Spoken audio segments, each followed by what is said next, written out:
हर हर महादेव। दोस्तों, आप सभी लोग जानते हैं कि 25 सितंबर 2025 यानी गुरुवार को पड़ रही है चतुर्थी तिथि।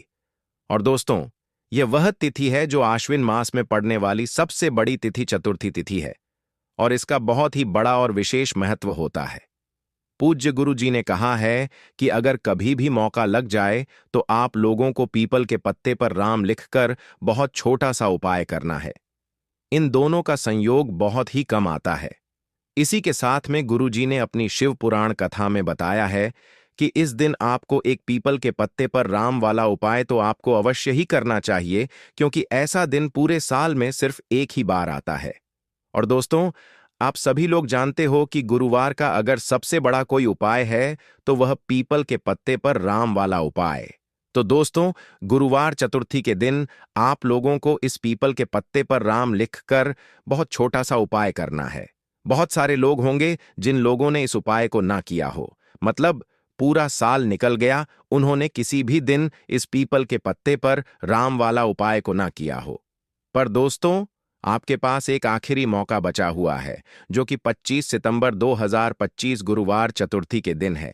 इस दिन आप लोगों को इस वाले उपाय को जरूर कर लेना है, भले ही आपने पूरे महीने भर इस उपाय को ना किया हो। पर अगर आपने इस आश्विन महीने के गुरुवार चतुर्थी के दिन अगर इस वाले उपाय को कर लिया, तो आपको इस उपाय को करने का वह फल मिलेगा जिसकी आपने कभी कल्पना भी नहीं करी होगी। इसीलिए आप लोग इस वाले उपाय को एक बार जरूर कर लेना है, ताकि आप लोगों के हाथ से यह मौका ना जा सके और आपको इस उपाय को करने का फल मिल सके। दोस्तों, यह उपाय पंडित जी ने अपनी अभी की ही श्री शिव महापुराण की कथा में बताया है, जो कि इस उपाय को आज हम आपको बहुत अच्छे से समझाने वाले हैं। इस वीडियो को देखने के बाद इस उपाय को समझने के लिए आपको कोई और वीडियो को देखने की जरूरत नहीं पड़ेगी। तो चलिए दोस्तों, उपाय को शुरू करते हैं। देखिए, इस आश्विन महीने के गुरुवार चतुर्थी का दिन यह इतना खास होता है, इतना महत्वपूर्ण होता है। देखा गया है, कभी कभी बड़े बड़े पूजा पाठ अनुष्ठान से जो मनोकामना पूर्ण नहीं होते, वह इस आश्विन महीने की गुरुवार चतुर्थी के दिन एक छोटे से उपाय करने से ही आपकी मनोकामना पूर्ण हो जाती है। और बहुत सारे लोगों ने इस उपाय को किया भी है और उनको इस उपाय को करने का फल भी जरूर मिला है। अगर आप लोग भी इस उपाय को करना चाहते हैं, तो आप इस उपाय को पहले अच्छे से समझ लेना, सुन लेना, उसके बाद करना। आपको इस उपाय का फल जरूर मिलेगा और इस उपाय को कर लेने से आपके घर में चाहे किसी भी प्रकार की दुख और समस्या क्यों ना चल रही हो, आपको उसका कारण भी नहीं पता है कि भाई यह समस्या किस कारण से चल रही है। उसका कुछ भी कारण हो सकता है, जैसे पितृदोष हो सकता है या किसी भी तरह का मंगल दोष भी हो सकता है। तो इस दिन आप लोगों को यह वाला उपाय कर लेना है। यह एक ऐसा उपाय है जिस उपाय को अगर किसी विशेष दिन पर किया जाए तो भाई उस विशेष दिन का फल वह तो हमें मिलता ही मिलता है, पर हमने उस दिन पर इस उपाय को किया है तो हमें उससे भी बड़ा फल मिलता है और फल बहुत जल्दी मिलता है, क्योंकि आप इस उपाय को बहुत ही बड़े और विशेष दिन पर कर रहे हो। तो चलिए अब उपाय के बारे में बात करते हैं, लेकिन उससे पहले आप लोगों को यह जानना आवश्यक है कि आखिर यह उपाय किस समय करना है, किसको करना है और कैसे करना है। तो चलिए हम आगे आपको वीडियो में एक एक करके बता देते हैं। लेकिन उससे पहले अगर आप लोग हमारे चैनल पर पहली बार आए हैं या फिर मेरी आवाज आज पहली बार सुन रहे हैं, तो हमारे चैनल को सब्सक्राइब जरूर कर लेना और इस वीडियो को लाइक करके कमेंट बॉक्स में जय श्री राम जरूर टाइप कर देना। तो दोस्तों, इस पीपल के पत्ते पर राम वाला उपाय को हमें इस गुरुवार चतुर्थी के दिन कैसे करना है, किसको करना है, किस समय करना है और कहां पर करना है, यह सारे सवालों के जवाब आपको इस वीडियो में मिल जाएंगे। और जो ये वीडियो देखेगा भाई, उसको पीपल के पत्ते पर राम वाला उपाय जरूर करना चाहिए, क्योंकि इस दिन पीपल के पत्ते का भी बहुत ही बड़ा और विशेष महत्व होता है। आ जाए पीपल के पत्ते पर राम वाला उपाय की, तो यह सोने पर सुहागा वाली बात हो जाती है और ये एक बहुत ही बड़ा उपाय हो जाता है इस गुरुवार का। तो अब दोस्तों, इस पीपल के पत्ते पर राम वाला उपाय को आखिर करना किसको है, सबसे पहले हम लोग वह बात जान लेते हैं। तो देखो, घर की जो बड़ी माताएं बहनें होती हैं, उन माताओं बहनों में से कोई भी एक बड़ी माता बहन इस वाले उपाय को कर सकती है। और दोस्तों, अगर आप चाहे तो अपने घर में से सभी सदस्यों को भी इस उपाय को करवा सकते हैं। अगर किसी व्यक्ति की खुद की कोई मनोकामना है, खुद की कोई दुख और परेशानी है जो कि वह अपने लिए ही करना चाहता है, इस वाले उपाय को तो वह खुद अपने लिए भी कर सकता है। बाकी अगर कोई घर में से ऐसा है जो कि अपने पूरे घर परिवार की सुख और शांति के लिए यह वाला उपाय करना चाहता है, तो भाई वह भी कर सकता है। उसमें भी कोई दिक्कत वाली बात नहीं है। कहने का मतलब यह है कि इस उपाय को हर एक सदस्य भी कर सकता है और पूरे घर परिवार के सदस्य के लिए घर की बड़ी माताओं बहनों में से कोई एक माता बहन भी कर सकती है। माताएं बहनें अगर घर में उपस्थित ना हो या वह यह वाला उपाय ना कर पा रही हो, तो फिर घर का कोई बड़ा सदस्य भी इस पीपल के पत्ते पर राम वाला उपाय को कर सकता है, चाहे फिर वह पुरुष ही क्यों ना हो। उसमें कोई भी दिक्कत वाली बात नहीं है। उसके बाद में दोस्तों जो अगला प्रश्न निकल कर आता है वह यह आता है इस उपाय को लेकर कि आखिर इस उपाय को हमें किस समय करना है, सुबह के समय करना है कि शाम के समय करना है। तो देखो, इस वाले उपाय को आप लोग सुबह के समय भी कर सकते हो और शाम के समय प्रदोष काल में भी कर सकते हो।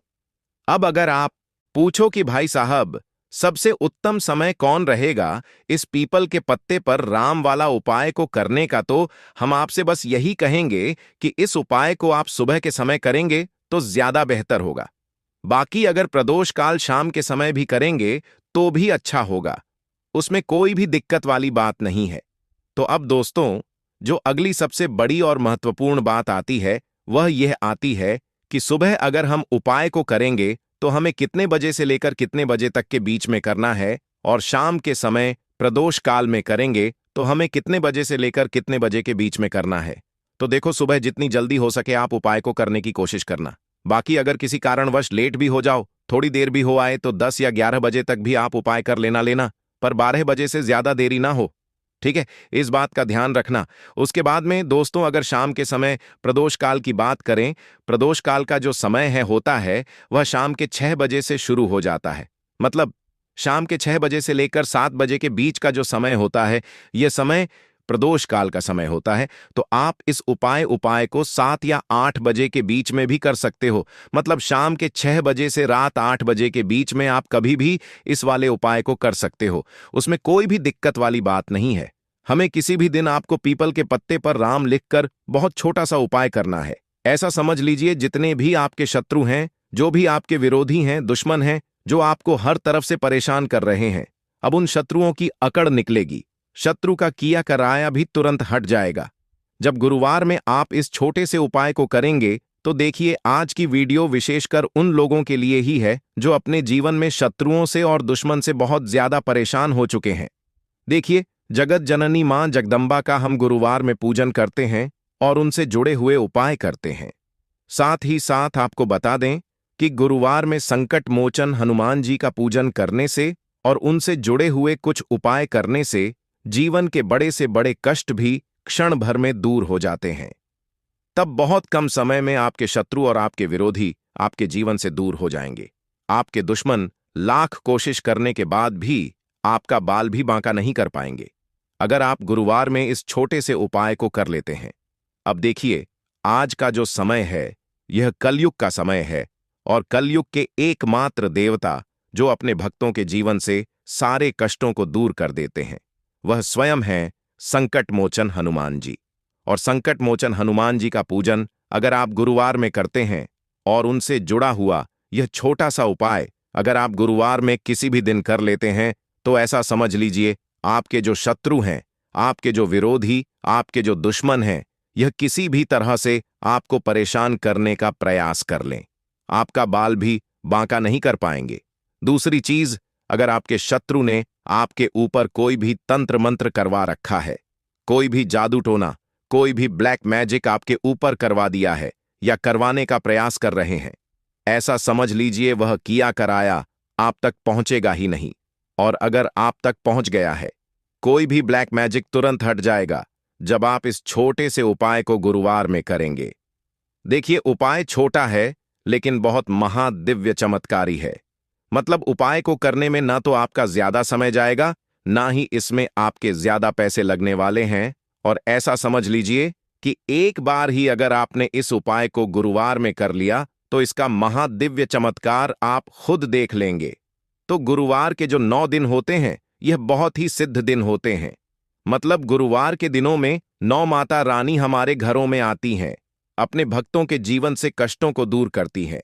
साथ ही साथ आपको बता दें कि गुरुवार के टाइम पर जब भी आप संकट मोचन हनुमान जी के उपाय करते हैं तो मां दुर्गा की आपको असीम और विशेष कृपा मिलती है।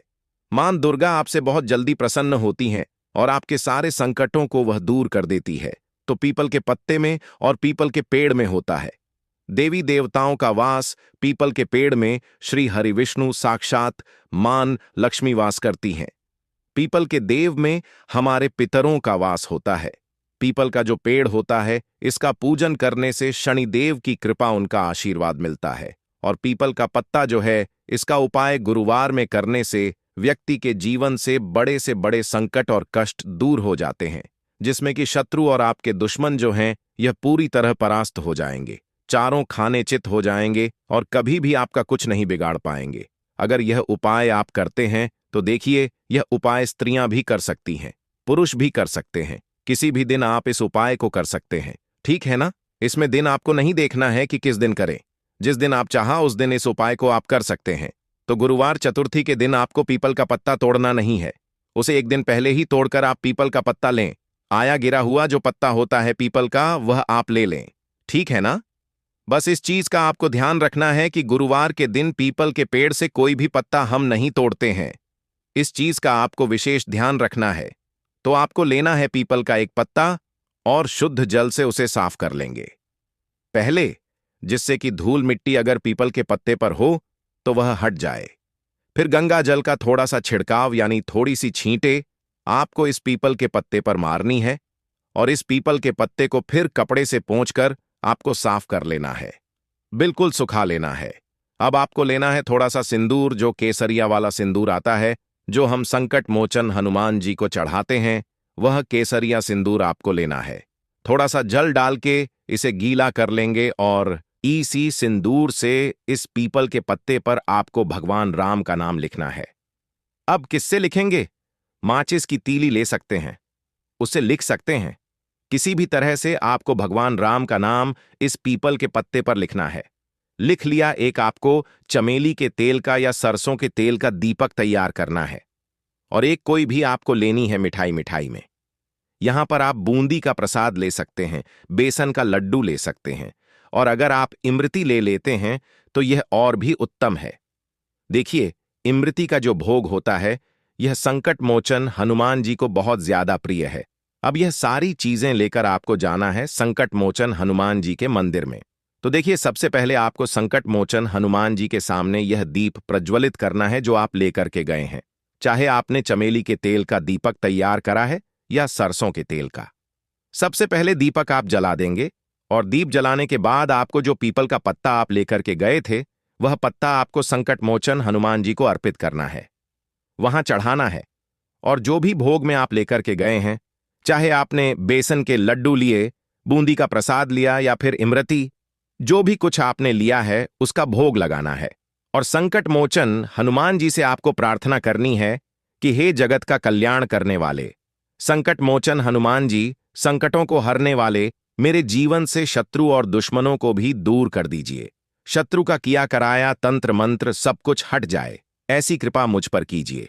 इस तरह से आपको प्रार्थना करनी है और 108 बार जय श्री राम, जय सीताराम, जय श्री राम, जय सीताराम, जय श्री राम, जय सीताराम, इस तरह से आपको जयकारा लगाना है, क्योंकि भगवान राम का नाम संकट मोचन हनुमान जी को सबसे ज्यादा प्रिय है। तो जयकारा लगा देंगे। और देखिए, अगर एक बार हनुमान चालीसा पढ़ पाए तो आप एक बार हनुमान चालीसा ऐसा जरूर पढ़ें, ठीक है ना। ज्यादा बार नहीं तो एक बार जरूर पढ़ें। जयकारा तो आपको बिल्कुल से लगाना है और इस छोटे से उपाय को किसी भी दिन कर लीजिए, सुबह कर लीजिए, शाम को कर लीजिए और किसी भी दिन, जैसे गुरुवार की तिथि जो होती है ना, यह बहुत बड़ी होती है, आप उस दिन भी इस उपाय को कर सकते हैं। जरूर से करें। शत्रुओं और दुश्मन आपके जो विरोधी हैं यह पूरी तरह चारों खाने चित हो जाएंगे और आपका बाल भी वहां का नहीं कर पाएंगे। तो देखिए, इस उपाय को आप 9 दिन भी कर सकते हैं, 2-3 बार भी कर सकते हैं। अगर आप ज्यादा बार नहीं कर पा रहे हैं तो एक बार आपको इस उपाय को जरूर से करना चाहिए। तो देखिए, इस उपाय को करने से जो आपके सामने से शत्रु हैं वह भी परास्त हो जाएंगे। जो पीठ पीछे वार करते हैं, पीठ पीछे तंत्र मंत्र करवाते हैं, वह शत्रु भी चारों खाने चित्त हो जाएंगे। बस छोटा सा उपाय है, जरूर करें। तो देखिए, अब बात कर लेते हैं अपने एक बहुत छोटे से उपाय की, जिसे गुरुवार में करने से आपकी हर मनोकामना पूरी हो जाती है। यह उपाय आप अपने घर पर ही कर सकते हैं, कहीं जाने की आवश्यकता नहीं है। कोई भी ऐसी विश जो बहुत लंबे समय से अधूरी है, पूरी नहीं हो रही है, या धन को लेकर आप बहुत परेशान हैं, या घर में संकट कष्ट बहुत आते हैं, बीमारियां बहुत आती हैं, तो एक लाल पुष्प जैसे कि गुलाब का फूल भी लाल होता है, आप जरूर से अपने घर के मंदिर में मां दुर्गा को अर्पित करें और एक देसी घी का दीपक लाल बाती का जलाकर मां का पूजन करें। गुरुवार में अगर लाल रंग से जुड़ा हुआ यह उपाय आप करते हैं, आपकी सारी मनोरथ, सारी मनोकामनाएं मां पूरा कर देंगी, क्योंकि लाल रंग मां दुर्गा को बहुत प्रिय है। लाल पुष्प और लाल रंग की बाती का दीपक आपकी बड़ी से बड़ी मनोकामना को भी पूरा कर देगा। गुरुवार में यह उपाय आप किसी भी दिन कर सकते हैं। दूसरे उपाय की हल्दी वाला जल आपको अपने घर में किस जगह पर डालना है और उपाय को कैसे करना है, और कैसे यह हल्दी वाला जलते सावन महीने का गुरुवार के दिन जब आप अपने घर में डालते हैं, छींट है। उपाय को करते हैं तो सीधे सीधे मां लक्ष्मी आपसे प्रसन्न होकर आपके घर में आती हैं और श्री हरि विष्णु के साथ आती हैं। स्थिर लक्ष्मी का आपके घर में वास होता है। कहने का मतलब है कि फिर कभी भी मां लक्ष्मी आपके घर को छोड़कर नहीं जाती है। जो लोग कहते हैं कि हमारे घर में धन तो आता है लेकिन चला जाता है लेकिन फिजूल खर्ची बहुत है। धन तो घर में आता है लेकिन तिजोरी कभी धन से भरी नहीं रहती है, खाली हो जाती है। तो 90 पर लोग ऐसे होते हैं जिनके जीवन में यह समस्या होती है कि हमारे घर में स्थिर लक्ष्मी का वास नहीं है। देखिए, हम सभी चाहते हैं ना कि मां लक्ष्मी और श्री हरि विष्णु हमेशा हमारे घर में रहे, उनका आशीर्वाद बना रहे। हम हमारे जीवन के जितने भी दुख हैं उनका सामना जो है बहुत आसानी से कर सके। देखिए, जब व्यक्ति के पास पैसा नहीं होता है ना, तो वह बहुत सारे कष्ट दुख उसके जीवन में जब आते हैं उनका सामना भी नहीं कर पाता है, और जब उसका आर्थिक पक्ष मजबूत होता है तो बहुत सारी समस्याएं उसे अपने जीवन में जो आती हैं वह छोटी लगती हैं। लेकिन अगर पैसा भी पास नहीं है तो छोटी छोटी प्रॉब्लम्स और छोटी छोटी चीजें जो हमारे जीवन में आती हैं वह भी बहुत बड़ी लगने लगती हैं। तो आपको करना क्या है? आपको यहां पर लेना है गंगा जल। तो देखिए, सबसे पहले तो आपको अपने पूरे घर में गंगा जल का छींटा लगाना है, ठीक है ना? गंगा जल आपके घर से जितनी भी नेगेटिव एनर्जी होती है उसे बाहर कर देता है, हैं? ठीक है ना? गंगा जल का छिड़काव जब आप करते हैं, उसके बाद कोई पूजा पाठ करते हैं, कोई उपाय करते हैं, वह पूरी तरह से सफल होता है, क्योंकि आपके घर में पॉजिटिव एनर्जी, सकारात्मक ऊर्जा आ जाती है। ठीक है ना? तो इतना करने के बाद आपको क्या करना है? एक लोटे के अंदर या एक कटोरी, किसी भी चीज के अंदर आपको अपने घर का शुद्ध जल लेना है। ले लिया। उसके बाद पिसी हुई हल्दी उसके अंदर मिलानी है। मिला दी। जब हल्दी आपको मिलानी है, ठीक है ना? उस समय आपको श्री हरि विष्णु का ध्यान करना है। श्री हरि विष्णु से प्रार्थना करनी है कि मेरे घर में धन बढ़े और कभी भी मेरे घर की जो सुख समृद्धि है उसमें कमी ना आए। ठीक है ना? जब आप जल मिला लेंगे उसके बाद आपको तुलसी का एक पत्ता लेना है। तुलसी का पत्ता पहले ही तोड़ लें। गुरुवार के दिन भूल कर भी आपको नहीं तोड़ना है तो वाले दिन नहीं तोड़ेंगे, उससे पहले ही तुलसी का पत्ता तोड़कर रख लें। अगर आपके घर में तुलसी का पौधा इस टाइम सूख गया है, नहीं है, तो जहां पर भी आपको तुलसी का कोई पत्ता मिल जाए, एक पत्ता आप ले आए। उस तुलसी के पत्ते से आपको अपने पूरे घर में उस हल्दी वाले जल का छींटा लगाना है। सबसे पहले घर के मंदिर में लगाएंगे, ठीक है ना? फिर जितने भी रूम हैं, कमरे हैं, वहां पर लगाएंगे। घर के मुख्य द्वार पर लगाएंगे। इस तरह से जब आप उपाय करते हैं तो आपके घर घर में कभी भी धन की कमी नहीं होती है। धन में वृद्धि होती चली जाती है और धन आपका हमेशा बढ़ता है। देखिए, अगर तुलसी का पत्ता आपको नहीं मिलता है, तब आप किसी भी छोटी सी पूजा वगैरह की जो चम्मच होती है उससे भी छींटा लगा सकते हैं। तो देखिए, जब भी आप अपने घर में गुरुवार के दिन हल्दी के पानी का छींटा लगाते हैं तो इससे श्री हरि विष्णु माँ लक्ष्मी के साथ आपके घर में आते हैं और स्थिर रूप से आते हैं। मतलब कभी भी आपके घर को वह छोड़कर नहीं जाते हैं। तो देखिए, हल्दी जो है यह जुड़ी है श्री हरि विष्णु से, आपकी कुंडली में गुरु को मजबूत करती है, आपके जीवन में सुख और सौभाग्य को खींच कर लाती है, धन को खींच कर लाती है, मां लक्ष्मी को प्रसन्न करती है। जिस तरह से हल्दी खाने का स्वाद बढ़ा देती है, बहुत बड़ी बड़ी बीमारियों को दूर कर देती है, उसी तरह से यह आपके जीवन को भी सुख से भर देती है, अगर के उपाय आप सही तरीके से कर लेते हैं। तो दोस्तों, यह थे पूज्य गुरुजी द्वारा बताए गए कुछ बहुत ही खास उपाय। अगर आपको जानकारी अच्छी लगी हो तो वीडियो लाइक करिएगा। दोस्तों, आज 25 सितंबर 2025 गुरुवार चतुर्थी तिथि के दिन करें एक छुटकी हल्दी वाला यह एक उपाय। भगवान भोलेनाथ जी के आशीर्वाद से जीवन के हर कष्टों से तुरंत मिल जाएगी, आपको मुक्ति, आपकी हर मनोकामना होगी पूरी, और दोस्तों खुशियों से भर जाएगा, आपका घर बन जाओगे आप करोड़पति। क्योंकि दोस्तों, इस बार गुरुवार चतुर्थी तिथि के दिन बहुत सारे शुभ योगों का निर्माण हो रहा है, जो कि कई वर्षों बाद आया है। इसीलिए दोस्तों, इस दिन का महत्व बहुत ही ज्यादा बड़ा होता है, और इस दिन आप लोगों को यह एक छुटकी हल्दी वाला उपाय जरूर करना चाहिए, जो कि पंडित जी ने अपनी अभी की ही कथा में यहां पर बताया हुआ है। तो दोस्तों, इस उपाय को आपको कैसे करना है, कब करना है, कहां पर करना है, और उपाय को करते समय आपको किन किन बातों का ध्यान रखना है, ये सारी जानकारी हम आपको इस वीडियो में देंगे। तो चलिए दोस्तों, वीडियो में आगे बढ़ते हैं। देखिए, यह दिन इतना खास होता है, इतना महत्वपूर्ण होता है। देखा गया है, कभी कभी बड़े बड़े पूजा पाठ अनुष्ठान से जो मनोकामना पूर्ण नहीं होती है, वह आज 25 सितंबर 25 गुरुवार चतुर्थी तिथि के दिन एक छोटे से उपाय करने से ही आपकी सभी मनोकामना पूर्ण हो जाती है। और बहुत सारे लोगों ने इस उपाय को किया भी है, और उनको इस उपाय को करने का फल भी जरूर मिला है। अगर आप लोग भी इस उपाय को आज 25 सितंबर 2025 गुरुवार के दिन करना चाहते हैं, तो आप इस उपाय को पहले अच्छे से समझ लेना, सुन लेना, उसके बाद करना। आपको इस उपाय का फल जरूर मिलेगा, और इस उपाय को करने से आपके घर में चाहे किसी भी प्रकार की दुख और समस्या क्यों ना चल रही हो, आपको उसका कारण भी नहीं पता है कि भाई यह समस्या किस कारण से चल रही है, तो उसका कुछ भी कारण हो सकता है, जैसे पितृदोष, दोष हो सकता है, शनि दोष हो सकता है, या किसी भी तरह का मंगल दोष भी हो सकता है, और भी बहुत तरह के दोष होते हैं, कुछ भी हो सकता है। पर आपको इस उपाय को करने के अपने दोष को पता लगाने की भी जरूरत नहीं है। आज 25 सितंबर 2025 गुरुवार चतुर्थी तिथि के दिन इस एक छुटकी हल्दी वाला उपाय को आप लोगों को कर लेना है।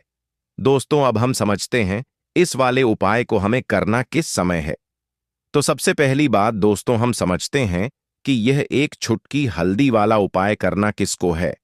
तो देखिए, यहां पर सीधी सी बात है कि यह एक छुटकी हल्दी वाला उपाय जो उपाय है, यह किस लिए किया जा रहा है।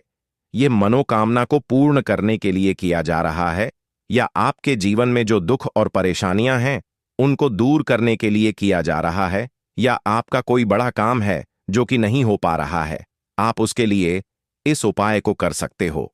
तो सीधी सी बात यह है कि आप अपनी किसी भी प्रकार की मनोकामना के लिए इस वाले उपाय को कर सकते हो। तो यह उपाय वह व्यक्ति कर सकता है जिस व्यक्ति को अपनी किसी भी प्रकार की मनोकामना भगवान शिव जी से पूर्ण करवानी हो।